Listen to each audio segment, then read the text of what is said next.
17th, and we've got to talk about the daily financial news. We should talk about China's GDP, talk about Bob Iger fighting for the future of Disney. I want to talk about a wonderful article written by Lance Lambert and the U.S. housing market. But first, let's talk about some jobs information that we got from Gallup. Gallup ran a poll about the global workforce, and some of these numbers are pretty staggering. First thing I want to note is, again, this is a Gallup poll. It was the survey for state of the global workplace. And a few of the numbers that I wrote down really caught my attention. First, 19%, roughly speaking, 1 in 5 of you is miserable at work. Miserable. 50% of you, so 1 in 2, feel stressed at work. 22% of you are sad, and 18% of you are angry. Something that I think we should just talk about together is, again, my 3 steps to getting wealthy are very simple. The first one is you have to create dry powder. For most of us, myself included, that meant I had to keep my day job. But what we did with our day job is we turned it into the seeds of our future. If you can just tweak your mindset a little bit and realize that your day job, your W-2, whatever you want to call it, is not forever, that it is going to simply feed your engine as you get on this path to getting wealthy, you won't be miserable. Oh, sorry about that. Thank you for telling me the audio isn't clear. Hopefully this is better. Again, if you can look at your job as nothing more than the seeds of your future wealth, hopefully that transitions. But the idea here is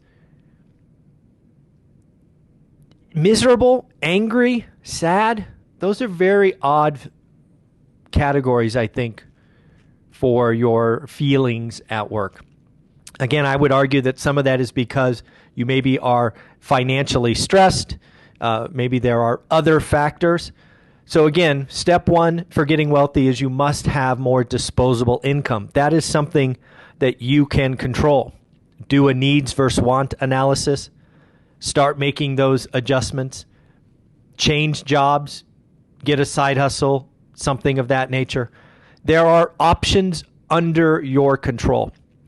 Remember Dion. Dion was playing video games with his kids and selling, I don't know what these things are, virtual stuff. If you can house hack like the lumberjack, great. If you want to house hack like Spencer Cornelia with roommates, great. There are financial decisions, aka sacrifices, that you can make to help stack dry powder or disposable income, whatever you want to call that. Once you have that, you then become elite at something. Become an elite investor. You don't diversify. You don't do a little of this and a little of that. You can diversify later. Diversification is important when you are looking to protect capital. If you are looking to grow capital and get a return on your disposable income, become elite. And there's no secret to becoming elite. This is what drives me crazy. Everybody looks for the easy button.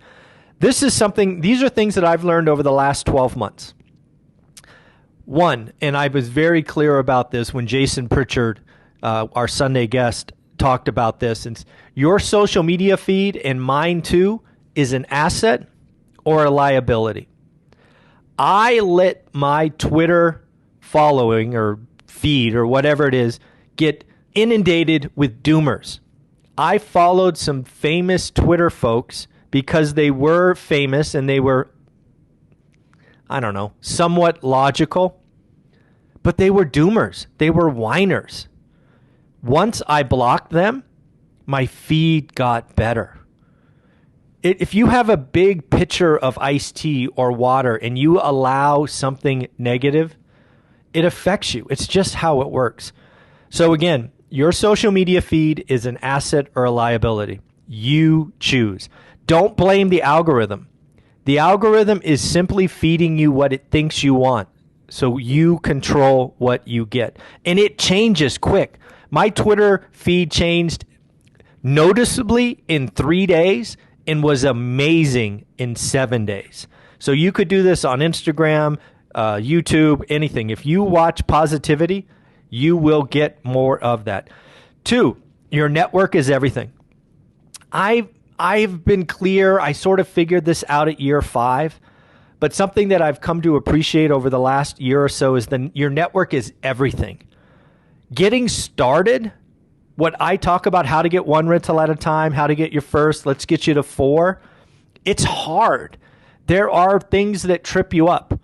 And what I can tell you is having your network help you, be there, support you, let you complain or whine or whatever you have to do to just get it out is amazing. I have watched the private Facebook group that comes with my course just constantly get better and better and better. Folks, your network is everything, especially in the beginning. Don't let negative folks in your circle. Cut them out. 3, focus and daily discipline is not natural. This was my superpower. I didn't know it was a superpower. I admit, after helping many, many people get going with this, that it is my superpower, and I am so fortunate and so lucky to have it as a superpower. But it is possible. And that's why you keep hearing me talk about, if you want to do real estate investing, get a buy box, only look at that. Don't look at anything else. I looked at my buy box for 3 years. It is that simple. And I want to take this a step further, right? If you want to create side hustle income, right? More and more people are coming to my channel and talking about, hey, how'd you make $1 million on YouTube? Well, folks, here's the deal. I gave you a PowerPoint. I showed you the graph. But here's the deal. It is absolutely possible. I've made now over $1 million because of this channel. But here's the deal, what most people don't get is I produced over 1,000 videos and made $0 for the first year. Yes, making $1 million is way cool. But are you willing to do 100 videos? 100. That's 1/10 of what I did. You need focus and daily discipline. It is possible. And again, whatever you want to become elite at, just keep going. And then finally, back to focus and daily discipline. It is really everything. It is the anchor of my course. If you've bought the course, step 1 is get your buy box, look at it, track it, see what's going on. If you want to do YouTube, it's the same thing. If you want to lose weight, it's the same thing. Just look at yourself in the mirror and realize that whatever it is you want, it likely takes focus and discipline. Frankly, you need to become unbalanced. You just need to become unbalanced. So again, folks, it is everything. So let's get on to some other news. We got China's GDP growth. It came in at 6.3. I don't know about you, but I don't trust any of the data that comes out of China. But I do look at the trend, right, when you kind of map it out. Essentially, China's reopening has not been the barn burner that was expected. While their GDP was up 6.3%, it was actually a miss by 0.8. So again, pretty interesting to look at. What I thought was the most interesting stat was the unemployment rate of 16 to 24-year-olds. This is a wild number. I can't believe this number. 21.3%. 21%. You can't have a growing economy if your 16 to 24-year-olds are unemployed. That's just not going to do it. Let's talk about inflation. Again, there's more and more folks thinking that we've licked inflation. It's over. Can we declare victory? No, we can't. I believe with fairly good certainty that mathematically shelter inflation will roll over starting in August and be noticeable. But that's not a certainty. We certainly need to watch. We need to be on guard. I certainly don't think we're going back to 9.1, but we do need to watch it. There is a chance that next month and the next month, the next 2 months, given the base effect, we may have a problem, right? It may go up. So these are things that we need to watch. We need to watch confirm shelter rolls over. We need to make sure there's no reigniting of the energy reinflation. And we need to watch wages, right? I am happy that we finally have real wage growth. We've had real wage growth for 4 months now. That needs to continue. I think how we get out, frankly, of this housing unaffordability is with real wage growth. Real wage growth at 4.5, good. Real wage growth at 6, 7, 8, bad, right? Because that real wage growth at 8% will cycle through and reignite inflation. Because again, wages are a huge component of most of our economy. So that is something we need to watch. Don't know if you know what's going on at Disney, but Bob Iger is really making some big changes. He's been got a new contract, I think, a couple of years. He is now talking about spinning off TV assets like ESPN and others. He's also come out and said knock off the nonsense of spinning out more and more Marvel and Star Wars content, which is maybe bad in the short term, but great in the long term. Those things have lost their uniqueness and specialty. So lots going on. I want to talk about an article in Fortune again from Lance Lambert, our Thursday guest. He put out a wonderful piece on Fortune, which you can find again, fortune.com, or search Lance Lambert Fortune. There's a fight going on in the U.S. housing market between two clashing forces: affordability and the lock-in effect. What I would call the move-up buyer is out of the market. And this is going to lead to a slow grind for years to come. You and I have been talking about this for a year now, and the mainstream media is starting to pick up on this, folks. We get existing home sales, I think, on Thursday this week. And again, we are going to be right around the low 4 millions. Historically speaking, if you go back and look at the last 10 years, we're much, much closer to 6 million. We will not see 6 million existing home sales for years to come. It is going to be a slow grind, boring, only the must sell will sell. Move-up buyers are going to stay in place as wages catch up, rates come down, and affordability will improve. This will not be a quick process, I am sorry to say. But again, go ahead and check out that article. I thought it was very interesting. Dave Ramsey. Dave Ramsey's out talking about house hacking. One of the things, if you were going to ask me, how can I get rich or wealthy in 10 years? One of the first questions I would ask, the first one, is can you or will you house hack? Some of you are at a point in life where you're starting this journey where house hacking is not an option. Again, at 30 years old, when we got on our journey, house hacking was not an option for us. If I had to do it all over again and I could start at 20, house hacking would have been an option. So it is not lost on me that when people say, hey, you want to get wealthy, house hack. It's not an option for everybody. But if it is, that is the first way to go. The Lumberjack has told us that. Dion has told us that. Anna Kelly has told us that. Todd Baldwin, Spencer, they've all shown us the way. But now we even have Dave Ramsey blessing house hacking, which I thought was very, very interesting. We do have a housing crash likely to occur in the UK. Read an article about, I think it was from the UK Telegraph, more and more articles about the UK housing market, because I see the setup in the UK very, very, very much like the 2006 crash. What happened in the United States? We started having 50% of loan originations be adjustable rate mortgage, with a large percentage of those being toxic, right? These teaser loans. And lo and behold, 2006 was the largest origination of the junk.